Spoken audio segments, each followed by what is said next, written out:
ကန်တချက်ရှိသောအပြစ်ဖြေခြင်းအားလုံးအတွက်ဖြစ်ပြမပေးဘူးတဲ့ဘုရားက You see, it's only those chosen people will receive atonement. Okay. အဲ့တော့ရွေးချယ်ခြင်းကိုဘုရားဘက်ကရွေးချယ်တာဦးစားပေးတယ်လူအုပ်ကြီးထဲမှာတစ်ကမ္ဘာလုံးထဲမှာဘုရားရွေးချယ်ထားတဲ့လူတစုအတွက်ပဲဘုရားကအပြစ်ဖြေပေးတယ်တဲ့နော်သူတို့ခံယူချက်ကနော်ကမ္ဘာမှာလူသားတန်း9000ကျော်ရှိတယ်ဒါပေမဲ့အဲ့ထဲကဘယ်လောက်လဲတန်း2000အတွက်ပဲလားအဲ့လောက်အတွက်ပဲဘုရားသခင်ကကန့်သက်ချက်နဲ့အပြစ်ဖြေပေးတယ်လို့သူတို့အဲ့လိုခံယူပါတယ်အားလုံးအတွက်ဖြစ်ဖြစ်မပေးဘူးရွေးချယ်ထားတဲ့သူအတွက်ပဲအပြစ်ဖြေပေးတယ် Over here, he said, everybody, God provided atonement, but you have to exercise it. You have to use your free will and you grab it. Okay. That's what it. Over there is a different. Matu, please excuse me. I will silent it.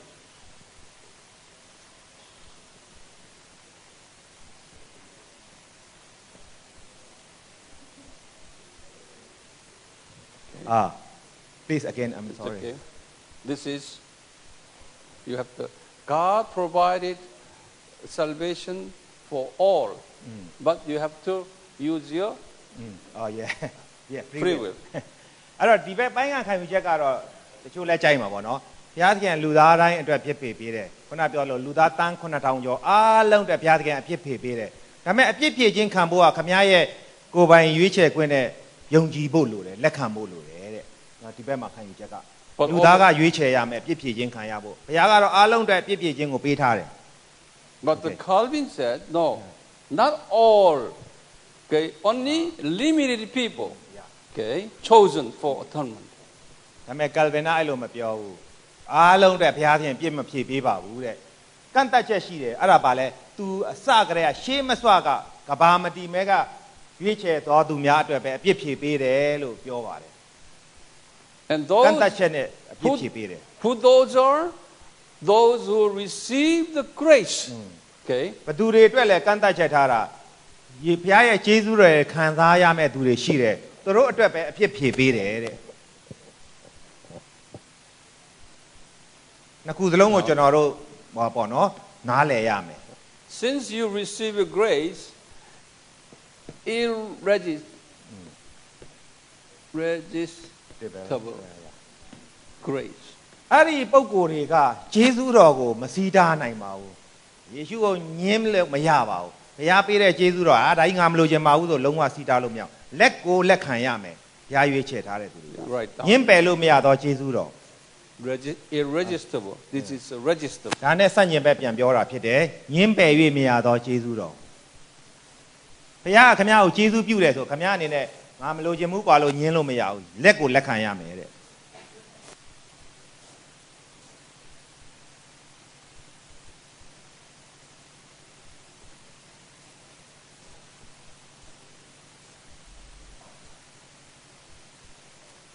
ဘုရားခင်ဗျားကိုကယ်တင်ခြင်းကျေးဇူးတော်ပေးတယ်ငါကယ်တင်ခြင်းငါမလို့ခြင်းမဟုတ်ကွာလို့ညင်းပယ်လို့မရဘူးတနေ့နေ့တစ်ချိန်ချိန်မှာဘုရားရဲ့ကယ်တင်ခြင်းကိုခင်ဗျားလက်ကိုလက်ခံသွားမှာဖြစ်တယ်အဲ့ဒါကိုဆိုလိုတာ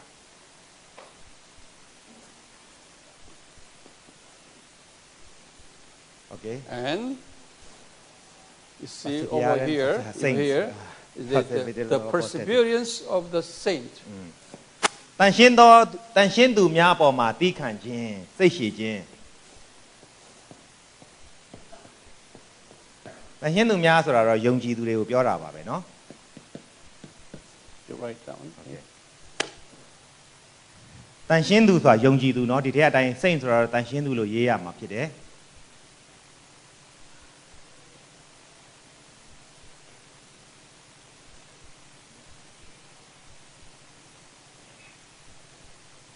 စိတ်ရှည်တီးခံခြင်းပေါ့เนาะ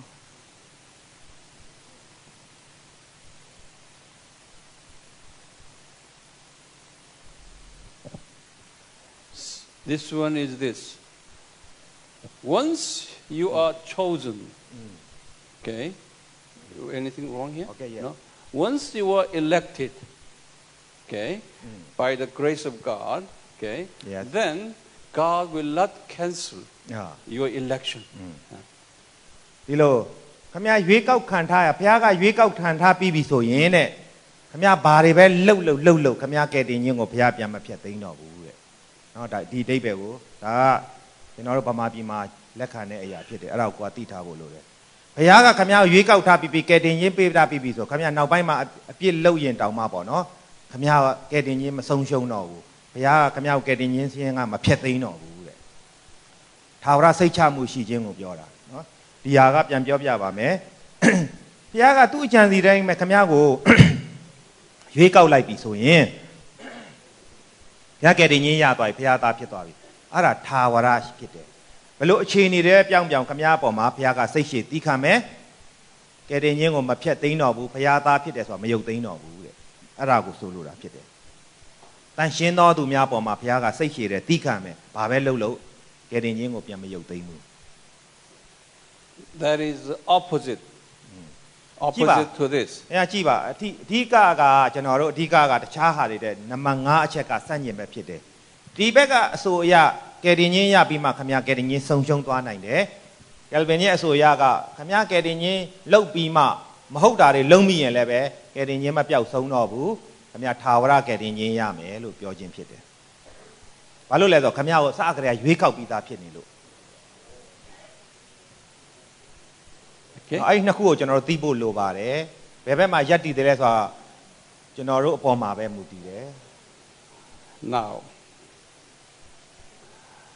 Calvinism I like Calvinism but not 100%ကျွန်တော်က Calvinism ကိုသိကြိုက်တယ်ဒါပေမဲ့ယာနှုံးပြည့်လည်းမကြိုက်ပြန်ဘူးတဲ့သူ့ရဲ့အယူဆပြောတယ်လေအဲ့ဒါကြောင့်သူခံယူချက်အရာ Calvinism ကိုပိုကြိုက်တယ်ဒါပေမဲ့တရားမှာတရားရာကန်လုံးပြည့်လည်းမကြိုက်ပြန်ဘူး You know some Calvinists believe that Calvin is almighty theologian okay they follow whatever he said okay that is wrong ဟုတ်ပါတယ်သူပြောတာလေနော် Calvinism ဝါဒနောက်လိုက်တဲ့ချို့က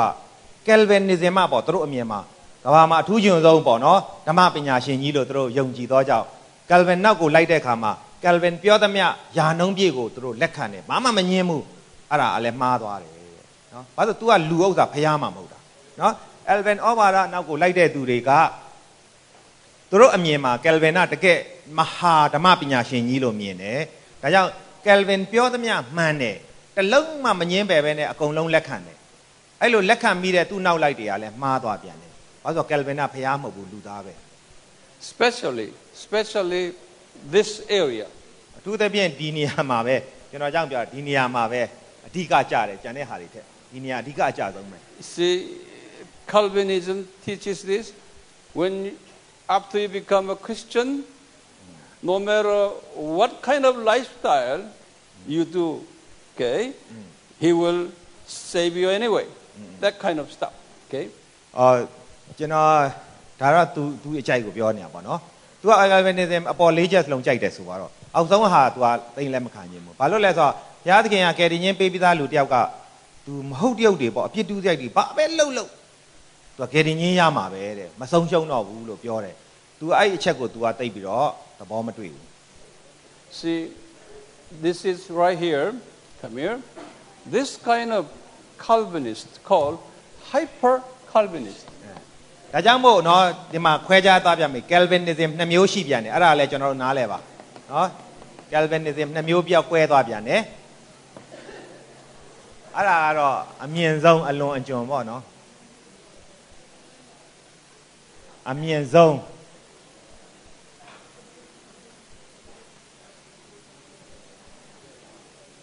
အဆုံးစွန်ဒါမှမဟုတ်လို့ပြောရမလဲ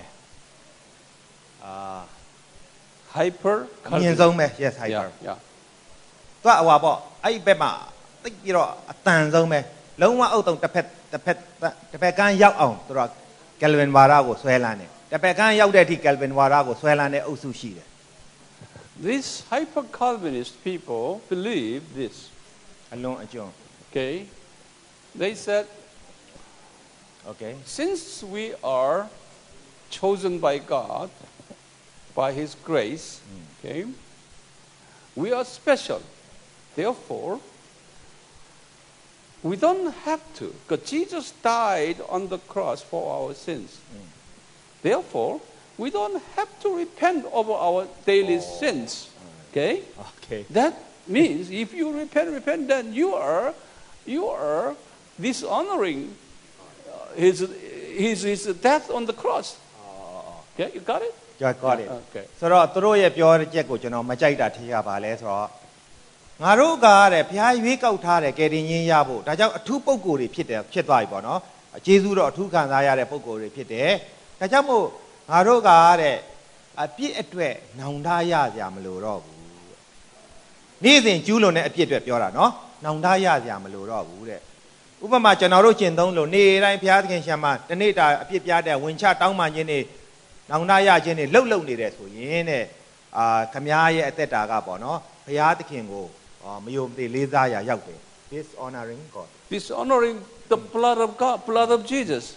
သခင်ယေရှုရဲ့အသွေးတော်ရဲ့အပြစ်ဆေးကြောခြင်းကိုခမည်းကသိပ်ပြီးတော့ပေါ့မလေးစားရာရောက်တယ်တဲ့ဘာလို့သူတို့ဆိုလိုတာယေရှုအသွေးတော်အပြစ်တွေအလုံးဆေးကြောပြီးဖြစ်တော့ကြောင့်အပြစ်လောက်တဲ့ခါလဲနောင်တရစရာမလိုပါဘူးတဲ့နောင်တရနေတယ်ဆိုရင်အပြစ်ဝင်ချတောင်းပန်နေတာတို့ခမည်းလုံနေသေးတယ်ဆိုရင်ခမည်းကခရစ်တော်ရဲ့လက်ဝါးကားတိုင်းမှာသွန်းတဲ့အသွေးတော်ကိုမယုံသလိုလို့မလေးစားသလိုလို့လောက်ရရောက်တယ် His crucifixion already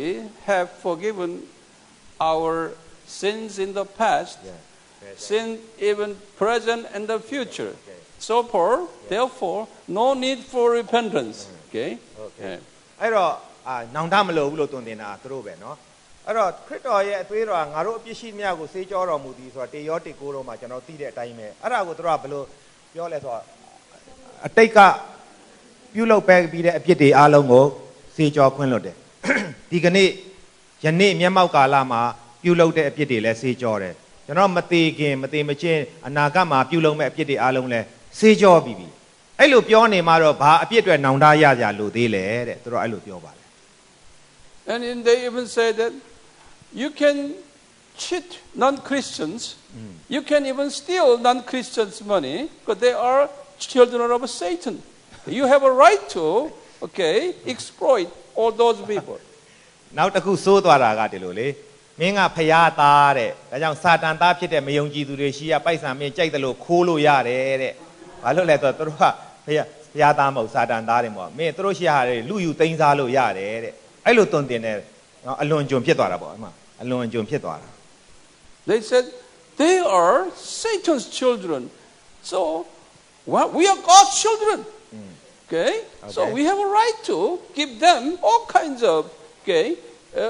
wrongdoing against them. We can even take away whatever they have. ငါတို့ကဖျားသားတွေသူတို့ကစာတန်သားတွေဆိုသိတ်ခွဲချမ်းတဲ့အတွက်ဖျားသားတွေအနေနဲ့သူတို့ကိုမဟုတ်တယောက်ဘာပဲလှုပ်ရတယ်သူတို့ပစ္စည်းတွေအကုန်အပိုင်သိမ်းလိုက်လဲရတယ်သူတို့ပေါ်မှာမတရားလုပ်ရင်လဲရတယ်အဲ့လိုခံယူတယ်အဲ့လားအလွန်ကျွံဖြစ်သွားတာပေါ့နော်တစ်ဖက်က If you confess your sin all the time and crying over, then you are really dishonoring the blood of Jesus. ခမည်းကအပြစ်အတွက်နောင်တရပြီးတစ်ချိန်လုံးလို့ငိုးနေမယ်နောင်တရပါတယ်လို့ပြောနေရင်တော့ခမည်းကတဲ့ခရစ်တော်ရဲ့အသွေးတော်ကိုမလေးမစားလုပ်ရရောက်တယ်တဲ့ So now traditional Calvinist people consider them heretic. အဲကြောင့်မို့အဲ့လိုနောင်တရနေတဲ့လူတွေကို Calvinism ရှေးရိုးဆွဲ Calvinism တွေကအယူလွဲသွားတဲ့လူတွေလို့အဲ့လိုသတ်မှတ်တယ်။အပြစ်ကြောင့်နောင်တရပြီးငိုးနေတဲ့လူတွေတွေ့ရင်ရှေးရိုးဆွဲ Calvinism ဝါဒနောက်လိုက်တွေကမင်းကအယူလွဲတဲ့ခရိယန်ပဲလို့အဲ့လိုသူတို့မြင်တယ်ယူဆတယ် So these are hyper Calvinists because of their behavior, their belief. They are very lacking in Christian ethics and Christian morality. အဲ့တော့ဒီ Calvinism အားလုံးမဟုတ်အလွန်ကျွံအစွန်းရောက်လို့ပြောရမှာပေါ့နော်အစွန်းရောက် Calvinism တွေကတဲ့ဘယ်ရာချိုရင်းသွားလဲဆိုတော့ခရိယန်အကျင့်စာရိတ္တတွေ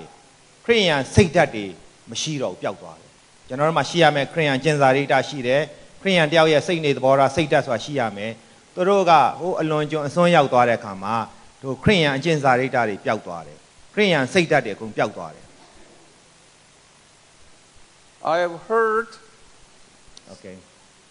these kind of teachings coming to your country, from Korea. That's what I heard from Korea. Yes. This kind of teaching. This kind of teaching.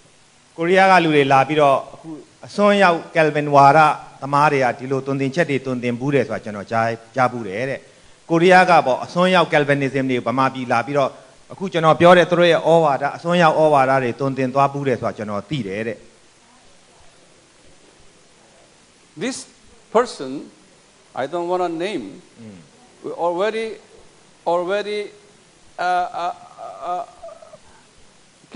blame, Orthodox traditional Calvinist, even the Armenianist people, consider this teaching is a heretic. အဲ့တော့တာမန် Calvin တွေကရော Armenianism ဩဝါဒခံယူတွေရောဒီအလွန်အစွန်းရောက် Calvin တွင်တင်ချက်ကိုလမ်းလွဲတယ်လို့တို့ကလည်းပြန်လဲသတ်မှတ်တယ်နော်ပြန်ပြောပါမယ်ဒီလိုအစွန်းရောက် Calvin ဩဝါဒတွင်တင်ချက်တွေကိုဟိုဘက်က Armenian အုပ်စုကရောတာမန် Calvin အုပ်စုကရောယူလွဲသွားတယ်လို့တို့ကသတ်မှတ်ပြန်တယ် Have you heard this kind of teachings in your country? ကျွန်တော်မေးမယ်တော့ဒါဟုတ်ရင်ဟုတ်တယ်မဟုတ်ရင်မဟုတ်ဘူးဖြစ်ပါခုနသူပြောသွားတဲ့အစွန်းရောက် Calvin ဩဝါဒသင်ကြားတာမျိုးခင်ဗျားတို့ခံယူဘူးသလားတဲ့ No? ခံယူဘူးတဲ့လူရှိရင်နည်းနည်းတည်းထောင်ပေါ့နော်ဒါမကြားရလို့မရှိရင်မထောင်ပါနဲ့ကိစ္စမဖြစ်ပါဘူးနည်းနည်း only few people have Okay, good, very good. ကောင်းတယ်အဲ့ဒါဆိုတော်သေးတာပေါ့အများစုကမကြားဘူးပေါ့နော်အခုမှကြားရတာ Okay. Now, we want to take about 10 minutes break. Okay. I know, because let them review this. Because after that, I will develop further on this. အခုကျွန်တော်ဆက်မတင်သေးပဲနဲ့10မိနစ်ကိုခင်ဗျားတို့ပြန်နှွေးချိန်ပေးမယ်တဲ့ဘာလို့နှွေးခိုင်းတယ်လဲဆိုရင်အခုနောက်ဆုံးအချိန်တင်တဲ့အခါကျတော့လေဒီပေါ်မှာအခြေတည်ပြီးတော့နောက်ထပ်မြင့်ပြီးတင်သွားမယ်ပေါ့နော်အဲ့လိုမြင့်တင်သွားတာလိုက်မိအောင်အခုချိန်မှာလက်ရှိတင်ပြီးသားဒီကဏ္ဍလေးကိုဆက်နှွေးပါ10မိနစ်လောက်ပြန်လှန်ပြောခြင်းအပြင်အတန်ထွက်ပြီးနှွေးပေးပါတဲ့10မိနစ်လောက်ပဲပြီးရင်ဆက်တင်သွားမယ်ကဲပြန်စမယ်ပေါ့နောက်ဆုံးပြန်ချီတဲ့အရေးကြီးတဲ့အပိုင်းလေးကိုစတင်တင်ကြားပါတော့မယ် Now, among the Armenianists, there was one famous man emerged. Armenian ဝါဒကိုလက်ခံတဲ့သူတွေထဲကနာမည်ကျော်လူတယောက်ပုဂ္ဂိုလ်တယောက်ပေါ်ထွက်လာတယ်။နော်သူက Armenian ဝါဒကိုလက်ခံတဲ့အုပ်စုတဲကနာမည်ကျော်ဓမ္မပညာရှင်တယောက်ပေါ်ထွက်လာတယ်။သူနာမည်ကတော့ John Wesley လို့ခေါ်တယ် It's about 150 years after. Okay. ဒီဩဝါဒပေါ်ပြီးနောက်ပိုင်းနှစ်ပေါင်း400လောက်ကြာမှသူပေါ်ထွက်လာတယ် Okay, here. ။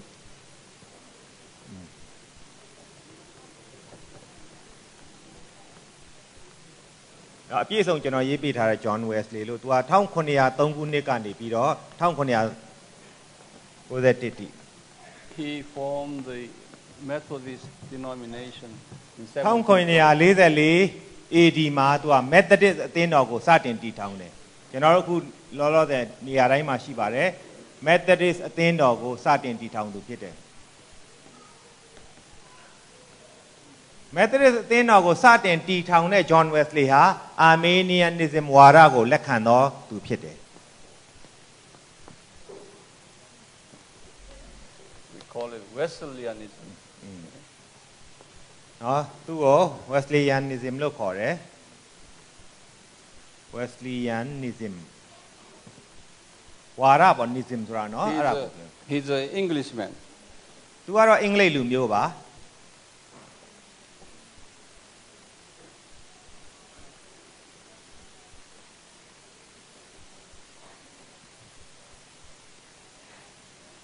Now, Wesley, although he was Armenianist, okay, he did not agree on this part here, possibility of apostasy. အဲ့တော့ Wesley က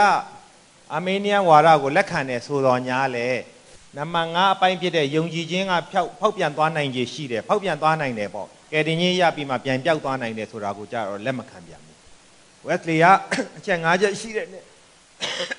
ကယ်တင်ခြင်းဆုံးရှုံးနိုင်တယ်ပေါ့နော်အဲ့ဒီအချက်ကိုလက်မခံဘူး we call classical Armenianism. That's Armenianism. Okay? And this one,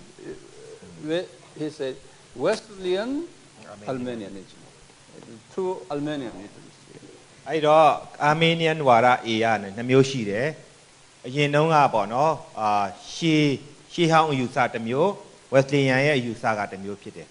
Armenian အယူဝါဒလည်းနှစ်မျိုးကွဲသွားပြန်တယ် Wesley ရဲ့လက်ထက်မှာအဲ့တော့ရှေးဟောင်းပေါ့နော်ကန်တဝင်ပေါ့နော် Armenian အယူဝါဒနဲ့ Wesleyan ရဲ့ Armenian အယူဝါဒဆိုရင်နှစ်မျိုးကွဲသွားပြန်တယ် And Wesley came up with a little different Armenianism. Okay. Wesley က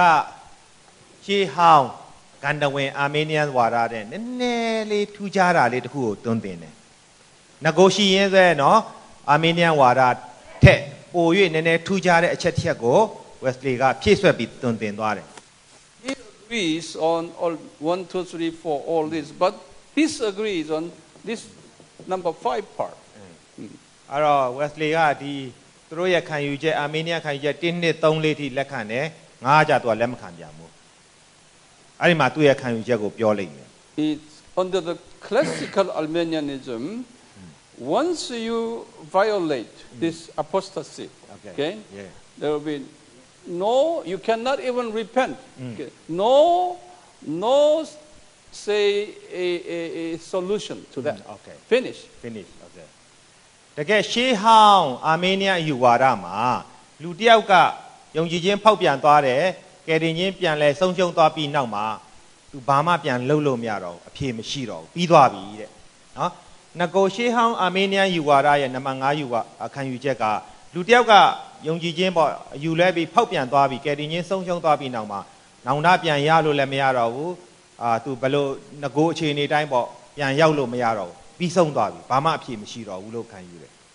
ဒါရှေးဟောင်းယူဝါဒ Okay, but Wesleyan came up with a different idea. That yes, but if you repent over this sin, then God will forgive you. အဲ့တော့ဒီမှာမှတ်သားပါနော် John Wesley ရဲ့အယူဆကပါလဲဆိုတော့မှန်တယ်လူတစ်ယောက်ကအယူလွဲပြီးဖောက်ပြန်ပြီးတော့ကယ်တင်ခြင်းပျောက်သွားတယ်ပေါ့နော်သူဆုံးရှုံးသွားတယ်ဒါပေမဲ့အဲ့ဒါအဆုံးမဟုတ်ဘူးတဲ့အဲ့ဒီပုဂ္ဂိုလ်ကပြန်နောင်တရတယ်ဆိုလို့ရှိရင်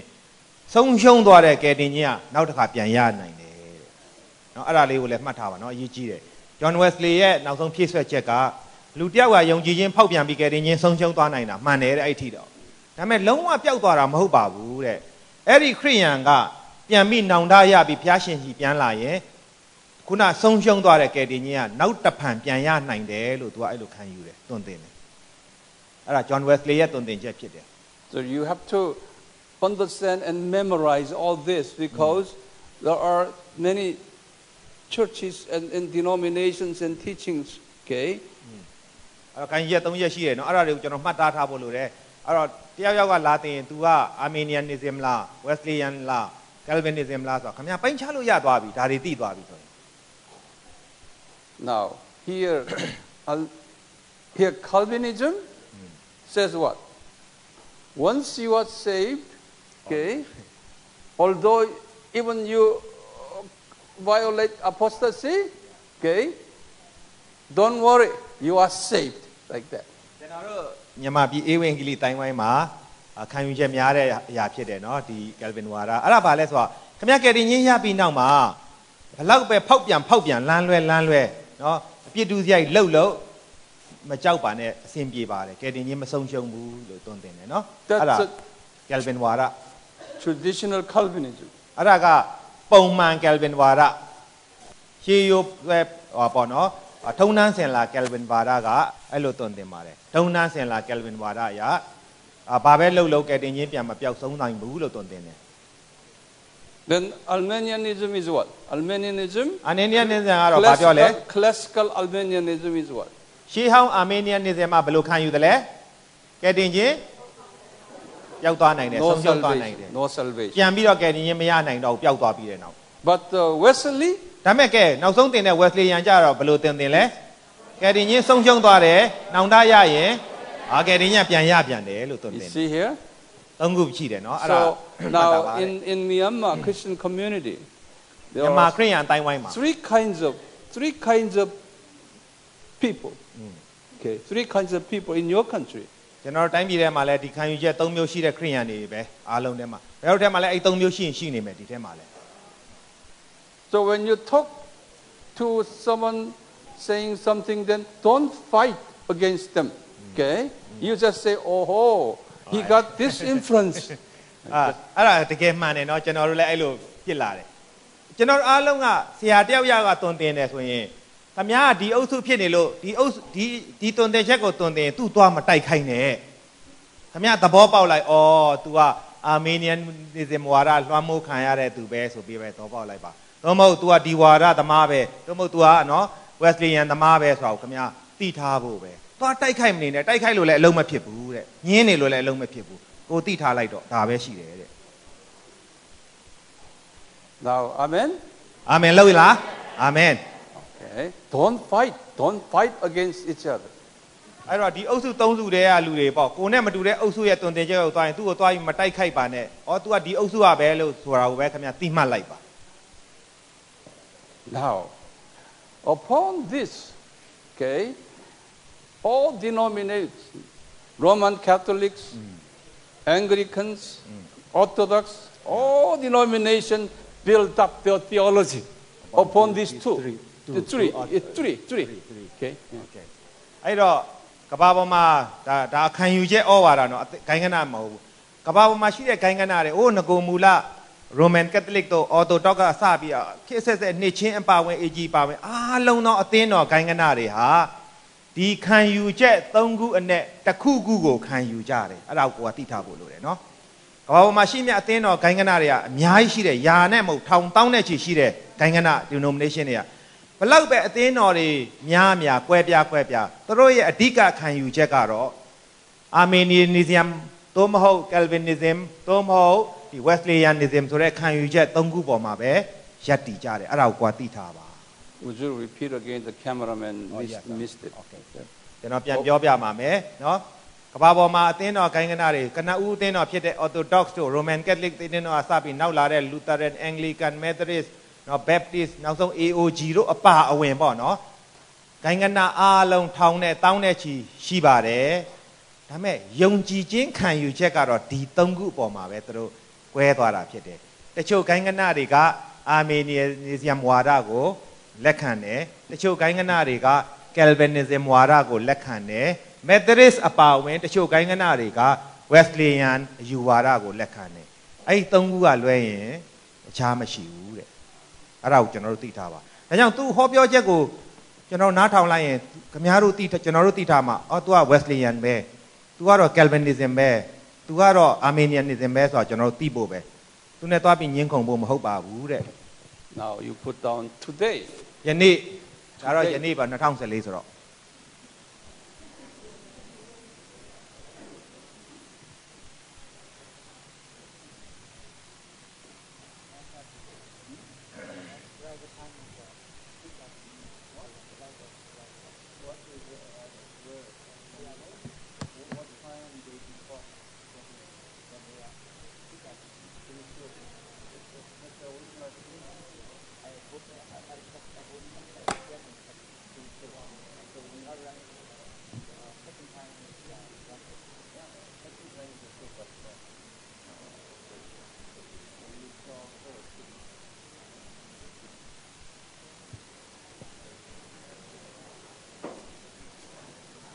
Okay, now here,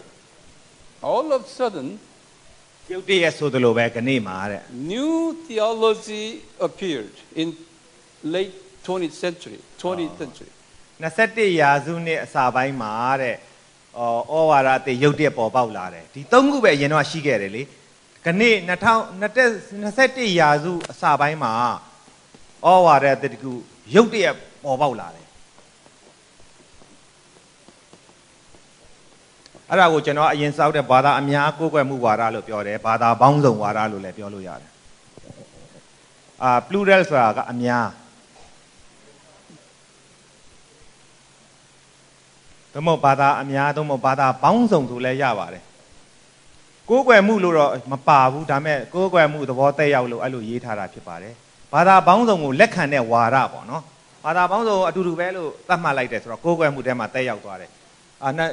ဒီနေ့အချိန်ကမှာ religious pluralism လို့ခေါ်တဲ့ဘာသာပေါင်းစုံဘာသာအများကိုးကွယ်မှုဝါဒကရုပ်တရက်ပေါ်ထွက်လာတယ်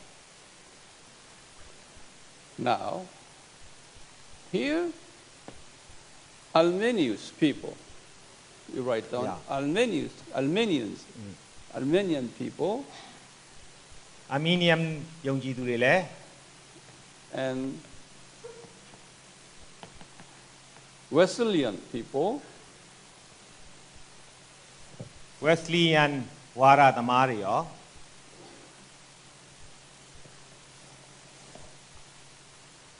and half of the Calvinist people, Calvin ဝါဒီတဝက် Calvin ဝါဒီပေါ့နော်ဝါဒီလို့ရေးအောင်ဝါရနောက်လိုက်တယ်တဝက် Calvin ဝါဒီအားလုံးကတော့မပါတော့တဝက်ပါသွားတယ်တဲ့ Calvin ဝါဒကလူတွေ they all joined, okay, and developed religious pluralism. Armenian ဝါဒအားလုံး Wesleyan ဝါဒတွေအားလုံး Calvin ဝါဒီတွေတဝက်အားလုံးပူးပေါင်းပြီးတော့ဘာတီထွင်လိုက်လဲဆိုတော့ဘာသာပေါင်းစုံကိုးကွယ်မှုဝါဒဆိုတာကိုအခုတီထွင်လိုက်တယ်ပေါ်ထုတ်လိုက်တယ်เนาะအဲ့တော့ဒီမှာရန်ကြည့်မယ်ဆိုရင်ဝါဒတွေသာကွဲတာနောက်ဆုံးကျတစ်ခုတည်းထွက်လာတယ်เนาะ Armenian ဝါဒီတွေရော Wesleyan ဝါဒီတွေရော Calvin ဝါဒီတဝက်လောက်ရောပြန်ပေါင်းသွားတယ်ပေါင်းသွားပြီးမှသူတို့ကဘာသာပေါင်းစုံကိုးကွယ်မှုဝါဒဘာသာအများကိုးကွယ်မှုဝါဒဆိုတာကိုပေါ်ထုတ်လာကြတယ် And they said, would you write down here? They said, သူတို့ကဘာပြောလဲဆိုရင် all human လူသားအားလုံး will be saved. လူသားအားလုံးကယ်တင်ခြင်းရမယ် regardless of their religion background. ဘယ်ဘာသာဝင်ဖြစ်ဖြစ်လူသားအားလုံးကယ်တင်ခြင်းခံရမယ်ကယ်တင်ခြင်းရမယ်မိသည့်ဘာသာဝင်မဆိုကယ်တင်ခြင်းရမယ်တော့ဒီမှာတော့ရေးမထားဘူးခင်ဗျားတို့ရေးထားပါမိသည့်ဘာသာဝင်မဆိုကယ်တင်ခြင်းရမယ်လူသားအားလုံးကယ်တင်ခြင်းရမယ် So they said, let us not fight against Armenianism, okay, even Calvinism, Wesleyanism, okay. Not only within Christians, let us make a peace and let's go for peace with other religions as well. သူတို့အားလုံးကဘယ်လိုခံယူလာလဲဆိုတော့ကဲငါတို့အာမေးနီယန်ဝါဒီတွေနဲ့ကယ်လ်ဗင်ဝါဒီတွေနဲ့မတိုက်ကြနဲ့ဝက်စလီယန်ဝါဒီတွေလည်းသွားမတိုက်နဲ့ငါတို့အားလုံးတက်အောင်နေရအောင်တင်းမြတ်အောင်နေရအောင်ငါတို့ခရိယန်အချင်းချင်းတွေမဟုတ်ဘူးတဲ့အခြားဘာသာတွေအားလုံးနဲ့လည်းငါတို့မတိုက်နဲ့တော့မဆန့်ကျင်နဲ့တော့တခြားဘာသာခရိယန်မဟုတ်တဲ့တခြားဘာသာဝင်အားလုံးနဲ့လည်းငါတို့တင်းမြတ်အောင်နေရအောင်လို့သူတို့ပြောဆိုလာကြတယ် So you write down Roman Catholics, ရောမကက်သလစ်ရော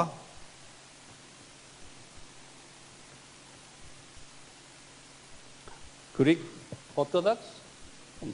Greek Orthodox အသင်းတော်ရော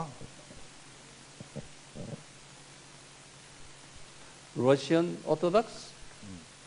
နောက်ပြီးတော့ Greek Orthodox ပြီးတော့ Russia Orthodox,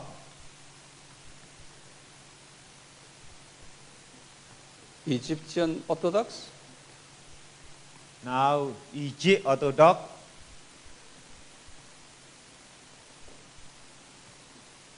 Ethiopian Orthodox, Ethiopia Orthodox, Syrian Orthodox, Ethiopia Syria, Orthodox နဲ့ Syria Orthodox ပြီးတော့ Syria Orthodox and Anglican,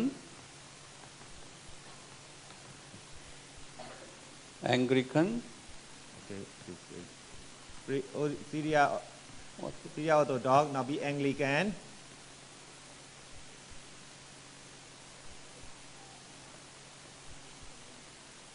and Methodist, ဒီ Methodist and Presbyterian, Presbyterian, Baptist, Baptist နှစ်ချင်း Presbyterian နောက်ပြီးတော့နှစ်ချင်း all believe in this religious pluralism. အဲ့တော့ဒီအသင်းတော်တွေအားလုံးကဘာသာပေါင်းစုံကိုးကွယ်မှုဝါဒကိုလက်ခံကြတယ်တဲ့ခုရေးလိုက်တဲ့စည်းရင်းကြီးရှိတဲ့အသင်းတော်ပေါင်းစုံစည်းရင်းကြီးအဲ့ဒီအသင်းတော်အားလုံးကဘာကိုလက်ခံလဲဆိုတော့ခုနပြောတဲ့နော်ဒီနေ့ပေါ်ထွက်လာတဲ့ဘာသာပေါင်းစုံကိုးကွယ်မှုကြီးကိုလက်ခံကြတယ် They consist of 75% of core Christians. 75%. သူတို့အားလုံးဟာခရိယန်အားလုံးဤ85%ဖြစ်တယ်အဲ့တော့ဒီအသင်းတော်အားလုံးပေါင်းလိုက်ရင်ကမ္ဘာခရိယန်အားလုံးရဲ့85%ပါတယ်အများစုဖြစ်တယ်အများစုကယေရှုတပါးတည်းမဟုတ်တော့ဘူးဘာသာပေါင်းစုံကိုးကွယ်မှုကိုလက်ခံတယ် WCC members. အဲ့တော့ဒီအသင်းတော်တွေကဘယ်မှာအဖွဲ့ချုပ်မှာဝင်လဲဆိုရင်ခင်ဗျားတို့လည်းပြန်စစ်ဆေးကြည့်ပေါ့ World Council of Churches WCC အသင်းဝင်အဖွဲ့ချုပ်ဝင်အသင်းတော်တွေဖြစ်တယ်နော်ဒီအသင်းတော်တွေကိုရေးတဲ့အခါမှာသူတို့မှာအဖွဲ့ချုပ်တစ်ခုရှိတယ်အဲ့ဒါအဖွဲ့ချုပ်နာမည်ကဘာလဲဆိုတော့ကမ္ဘာလုံးနဲ့ဆိုင်တယ်ကမ္ဘာအသင်းတော်ပေါင်းစုံကောင်စီ WCC ဆိုတဲ့အဖွဲ့ချုပ်မှာဒီအသင်းတော်တွေအားလုံးပါဝင်တယ်အဲ့ပါဝင်တဲ့အသင်းတော်အားလုံးကဘာသာပေါင်းစုံကိုးကွယ်မှုဝါဒကိုလက်ခံကြတယ် Now, here, only some evangelical Calvinist people, okay, they are against this. They are ဧဝံဂေလိ evangelical Calvinist Calvin people. ဝါဒီတွေဧဝံဂေလိ Calvin ဝါဒီတွေကဒါကိုစန့်ကျင်တယ်တဲ့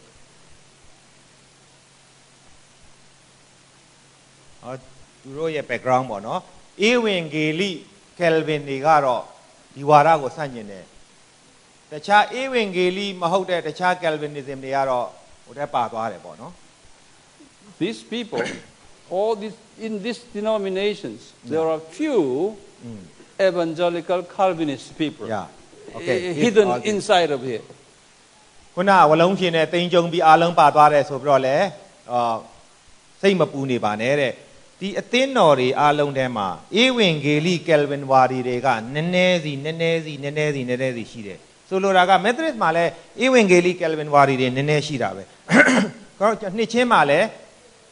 ဧဝံဂေလိ Calvin ဝါဒီတွေနည်းနည်းရှိတာပဲ Anglican မှာရှိတယ်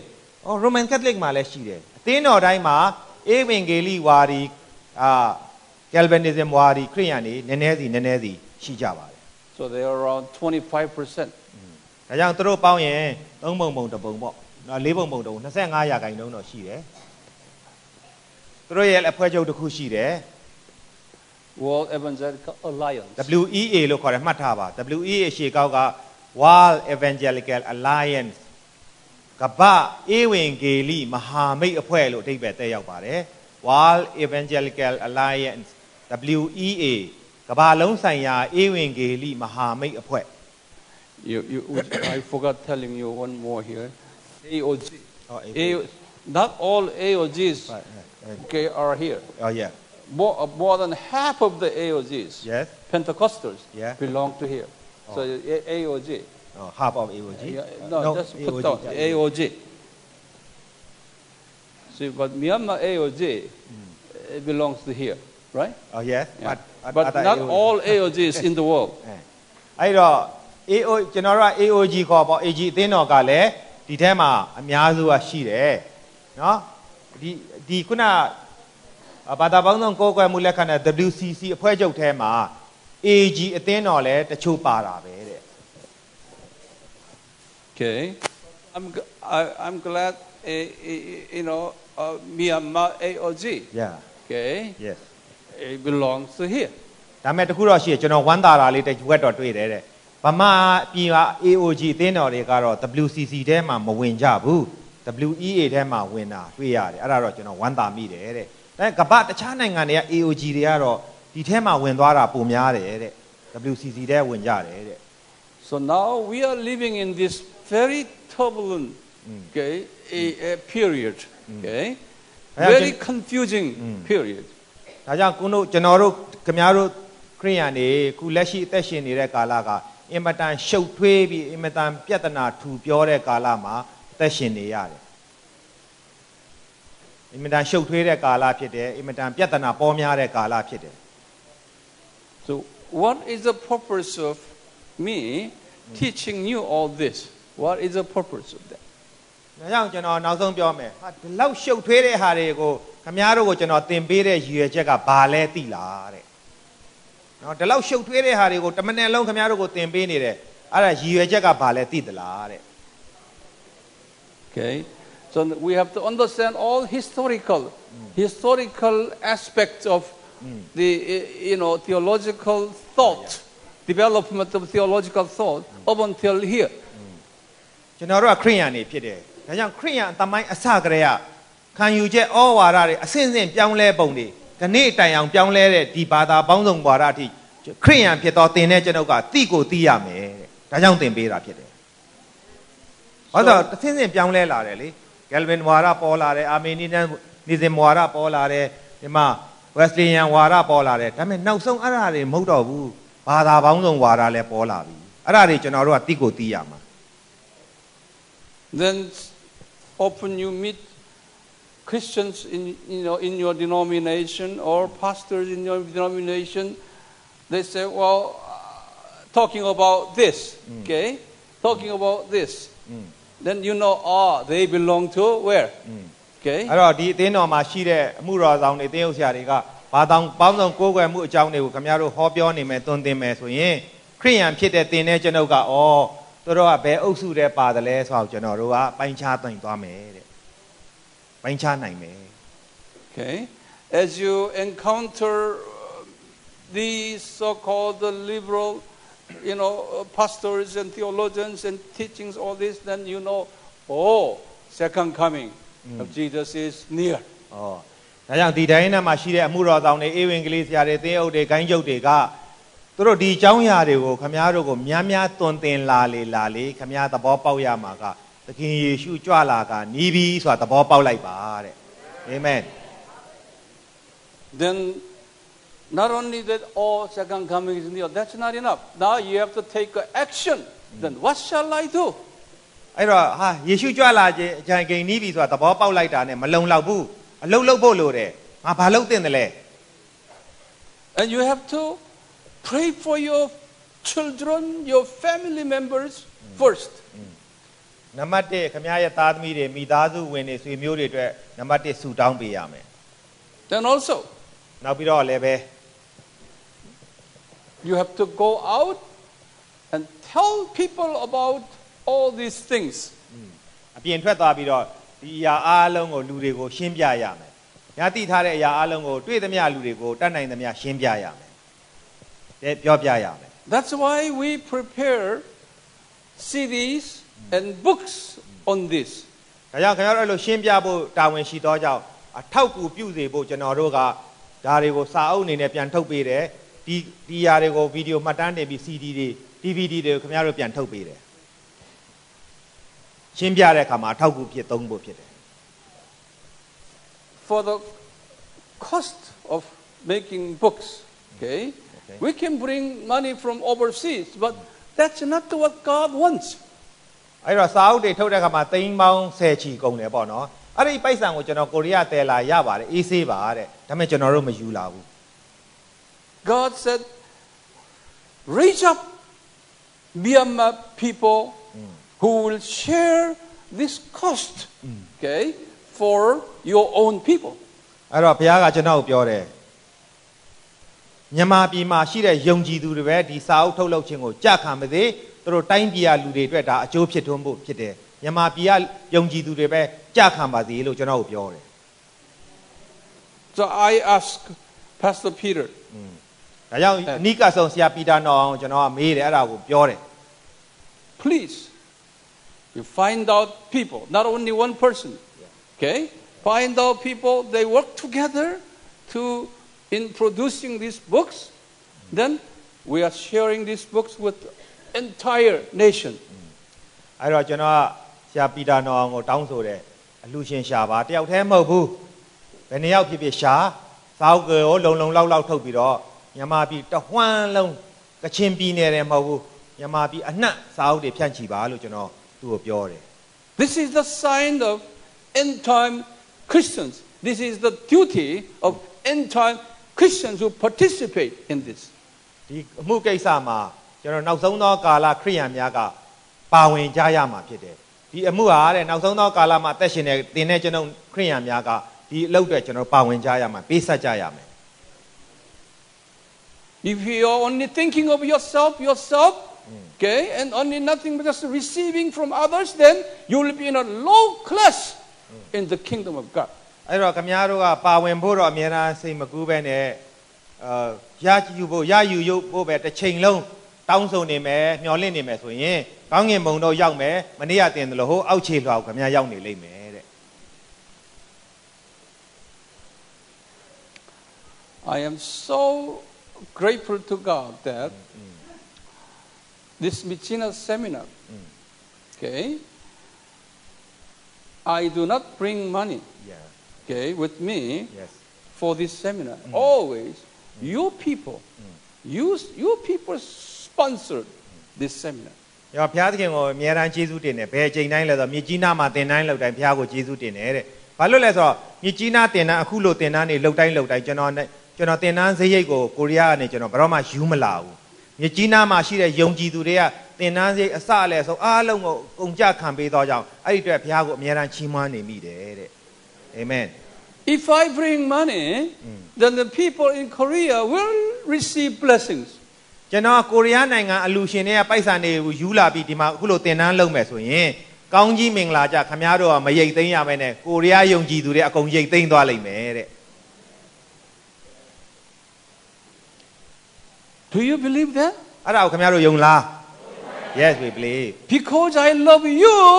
I don't bring money with me. ကျွန်တော်ပိုက်ဆံယူမလာတာ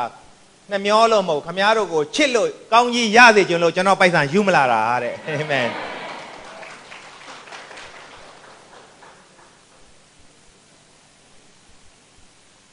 So you have to change your thinking. ဒါကြောင့်ကျွန်တော်အတွေးခေါ်ပြောင်းလဲဖို့အချိန်တန်ပြီတဲ့ I'm glad the Michina Christians here, at least our people here, okay, about 1,000 people altogether, you are special. Not all of you, but you are asking me, Dr. Wang, don't bring money. That's why I say, if you ask me money, I will not come here. အဲ့တော့မြေကြီးနားကလူတွေကိုသူပြင်ကျေးဇူးတင်တယ်တဲ့တမျိုးလုံးမဟုတ်တော့မှကျွန်တော်တို့တင်နားမှာပါဝင်တဲ့လူတစ်ထောင်ကျော်ပတ်ဝန်းကျင်ကိုကျွန်တော်ကျေးဇူးတင်တယ်သူတို့ကမြေကြီးနားကိုလာလို့ရှင်တော့ပိုက်ဆံမယူလာခဲ့ပါနဲ့လို့ပြောတယ်အဲ့ဒါကြောင့်အကုန်ကြသူတို့ခံမယ်လို့ပြောတယ်ဒါကြောင့်မြေကြီးနားကိုလာပိုက်ဆံငါကိုရီးယားပိုက်ဆံပါမှမြေကြီးနားလာရမယ်ဆိုရင်ကျွန်တော်ဘယ်တော့မှမလာဘူးလို့ကျွန်တော်ပြောထားလိုက်တယ် The problem is foreign missionaries, okay, coming to your nation, bringing a lot of money and holding a seminar, okay, giving you everything free. That's not the blessing. They are making you a baby. အဲ့တော့ကျွန်တော်ဒီလိုပြောတာတခြားကြောင့်မဟုတ်ဘူးတဲ့အခုဆိုပိုးလာတယ်နိုင်ငံခြားတာနာပြုဆရာတွေနိုင်ငံပေါင်းစုံကဗမာပြည်ကိုဝင်လာတယ်မြေကြီးနားကိုလည်းရောက်လာတယ်သူတို့တင်တန်းတွေလုပ်ရဲအရာခတ်သိမ်းခင်ဗျားတို့အခမဲ့ပေးတယ်နေရာကလည်းသူတို့ပေးတယ်အစားတောက်လည်းပေးတယ်စာအုပ်တွေစာဆောင်တွေလည်းပေးမယ်နော်အမျိုးမျိုးပေါ့နော်နေ့လေသာလက်ဖက်ရည်လည်းတိုက်မယ်အဲ့ဒါကခင်ဗျားတို့ကိုတဲ့ကလေးဘဝကမတက်အောင်လှုပ်ပေးနေတာတဲ့ဝိညာဉ်ကလေးဘဝကနေပြီးတော့မကြီးထွားအောင်သူတို့ကလှုပ်ပေးနေတာတဲ့ကောင်းကြီးမဟုတ်ဘူးတဲ့အဲ့ဒါက That's not a blessing. That's the poison to you. အဲ့ဒါကခင်ဗျားတို့အဲ့လိုသူတို့လှုပ်ဆောင်ချက်ကတဲ့ခင်ဗျားတို့အတွက်ကောင်းကြီးမင်္ဂလာမဖြစ်ဘူးအစိတ်အတောက်ပဲဖြစ်စေတယ်တဲ့ They are inviting you to a hotel, you know, big seminar place in hotel and providing good food and everybody coming because it's free. Okay အဲ့တော့သူတို့ကဘာလုပ်လဲဆိုတော့သင်တန်းခမ်းမတောင်ဒီလိုတခါတလေဆိုပေါ့ရိုးရိုးခမ်းမကိုငါဘူးအဲကွန်တွေပါတဲ့တကယ်ဈေးကြီးပေးတဲ့ဟိုတယ်နဲ့ခမ်းမကြီးတွေကိုငှားတယ်ငှားပြီးခင်ဗျားတို့ကိုအစားတောက်ကောင်းနေကြွေးပြီးအရာခတ်သိမ်းပြင်ဆင်ပေးတယ်အဲ့တော့ခင်ဗျားတို့အခမဲ့ရတယ်ဆိုတော့အားရပါရလူအပြည့်လာကြတယ် This is you are not a baby. ဒါပေမဲ့ခင်ဗျားတို့ကဝိညာဉ်ကလေးတွေမဟုတ်တော့ဘူး Are you a baby? ဒါကျွန်တော်ပြန်မေးမယ်ခင်ဗျားတို့ဝိညာဉ်ကလေးတွေဟုတ်သလား No we are not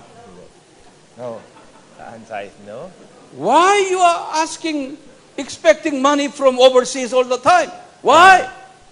ကလေးတွေမဟုတ်တော့ဘူးဆိုရင်တော့သူ့ကိုပြောတာမဟုတ်ပေါ့နော်နိုင်ငံခြားလာတဲ့တာနာပြုစီလာတိုင်းဘာလို့ငွေကြေးလိုအပ်တယ်လို့တောင်းခံနေကြတာလေတဲ့ No we not asking something we don't ask money from foreigners Michina is different. Michina is different. မှန်ပါတယ်တဲ့ခင်ဗျားပြောတာမှန်ပါတယ်တဲ့မြေကြီးနာကတော့မတောင်းတာတော့ဟုတ်လိမ့်မယ်တဲ့တခြားနေရာတွေနဲ့မတူဘူးပေါ့ဒါပေမဲ့တခြားနေရာတွေတော့တောင်းတာများတယ်ပေါ့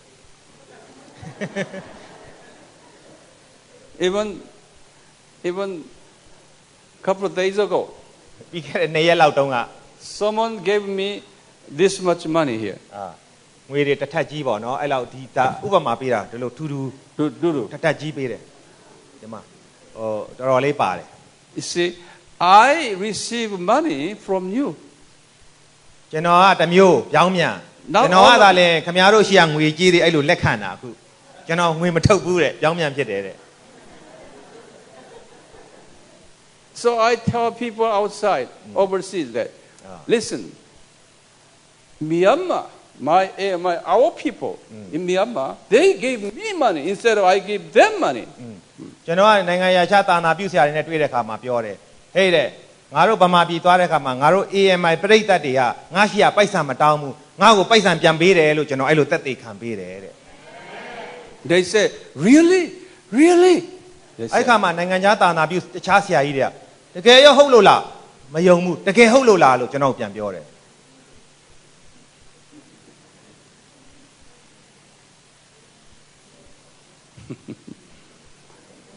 I noticed that,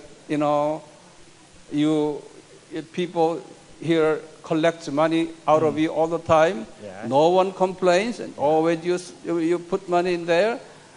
Excellent. Okay. အဲ့တော့ကျွန်တော်ကမတိမတာသတိထားမိနေတယ်ဒီမှာဥဆောင်တဲ့ဆရာတွေကအမြဲတမ်းတရက်ရေးတိုင်းနေတိုင်းအလူငွေကောက်တဲ့အခါမှာတရားအောင်မှမျက်နှာလေးတွေမမဲ့ဘူးเนาะဝမ်းမြောက်တော့စိတ်နဲ့တော့မညုံမညင်မဲနဲ့ထည့်ရတာကိုကျွန်တော်မြင်တဲ့အခါမှာခင်ဗျားတို့ကတကယ်ကိုဟောပေါ့เนาะအင်မတန်ကောင်းမြတ်တဲ့သူတွေလို့ကျွန်တော်အဲ့လိုသတ်မှတ်ပါတယ်တဲ့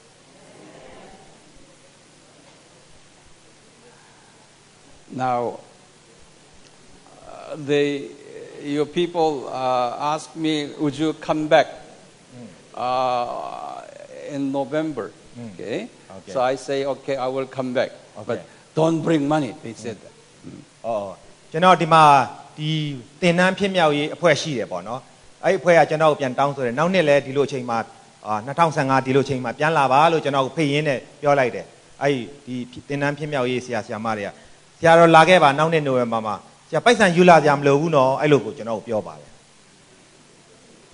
လူပဲလာခဲ့ပါပိုက်ဆံနေယူမလာပါနဲ့တဲ့ You want me come back? ဒီမှာရှိတဲ့ညီကိုမောင်မအားလုံးကျွန်တော်ပြန်လာစေချင်ပါသလား Yes I will not bring money with me. ဟုတ်ပြီဒါဆိုလာတော့လာမယ်ကျွန်တော်ပိုက်ဆံတစ်ပြားမှတော့မယူခဲ့ဘူးနော်တဲ့လူပဲလာမယ် And also our team in Taungji, okay, asked me to come. Don't bring money. We will take care of that. They said that. မြကြီးနာပြိတ္တတင်မဟုတ်ဘူးတောင်ကြီးမှာရှိတဲ့ကျွန်တော်တို့အဖွဲ့ဝင်တွေရှိတယ်သူတို့ကလည်းကျွန်တော်နောက်နေ့မြကြီးနာလာရင်းနဲ့တောင်ကြီးမှာလည်းလာခဲ့ပါလို့ဖိတ်တယ်အဲ့ခါမှာလည်းသူတို့ကပြောတယ်နော်ပိုက်ဆံယူလာကြမလို့ပါဘူးဆရာကြီးလူပဲလာခဲ့ပါလို့ကျွန်တော်ကိုဖိတ်ပါတယ် You know, AMI is the only Christian group around the world, okay, that do not bring money, okay, for seminar. We don't only. Okay. ကဘာတွမ်းမှာတာနာလုံးအဖွဲ့အစည်းတွေအများကြီးရှိပေမဲ့ AMI ဒီ AMI တာနာလုပ်ငန်းတစ်ခုပဲတခြားနိုင်ငံတွေကိုသင်တန်းလုပ်တဲ့အခါမှာကိုယ့်အိတ်ထဲကပိုက်ဆံယူမလာပဲနဲ့ဒေသခံယုံကြည်သူတွေရဲ့ငွေနဲ့သင်တန်းလုပ်တာဒီတစ်ဖွဲ့ပဲရှိပါတယ်တဲ့ I go to Indonesia soon. Yeah. Indonesian leaders asking me, don't bring money. We will take care of everything. Otherwise, I say, I will not go. Okay? နောက်လာလောက်ဆိုကျွန်တော်အင်ဒိုနီးရှားမှာလည်းသင်တန်းလုပ်မယ်အဲသင်တန်းရှင်းလုပ်တဲ့အခါမှာလည်းသူတို့ကဆရာကြီးတဲ့လာခဲ့ပါတဲ့ပိုက်ဆံတွေ ယူလာကြမလို့အောင်တင်တန်းစရိတ်တွေယူလာကြမလို့ပါဘူးလို့ကျွန်တော်ဖိတ်တယ်ကျွန်တော်ကလည်းသူတို့ကိုဒီလိုပဲပြောလိုက်တယ်အေးတဲ့ငါစရိတ်နဲ့ငါတင်တန်းလုပ်ရမယ်ဆိုငါမလာဘူးနော်လို့ကျွန်တော်အဲ့လိုပြန်ပြောလိုက်တယ်တဲ့သူတို့ကို They know me. အဲ့တော့ကျွန်တော်ရဲ့သဘောတော်ကိုအင်ဒိုနီးရှားကယုံကြည်သူတွေကလည်းသိပြီးပြီ It's a big Christian organization there. ညာအင်ဒိုနီးရှားကမွတ်စလင်တိုင်းပြည်လို့ထင်ရမယ်ခရစ်ယာန်တွေတန်ပေါင်းများစွာရှိတယ်အဲ့မှာအများအကြီးကြီးတွေရှိတယ်ခရစ်ယာန်အဖွဲ့အစည်းကြီးတွေ Even Nepal. နီပေါနိုင်ငံမှာပင်လင်းတဲ့ We have a big ministry in Nepal. I don't bring money. They pay. They pay. နီပေါကိုကျွန်တော်သွားပြီးတော့တင်တန်းတွေလုပ်တဲ့အခါ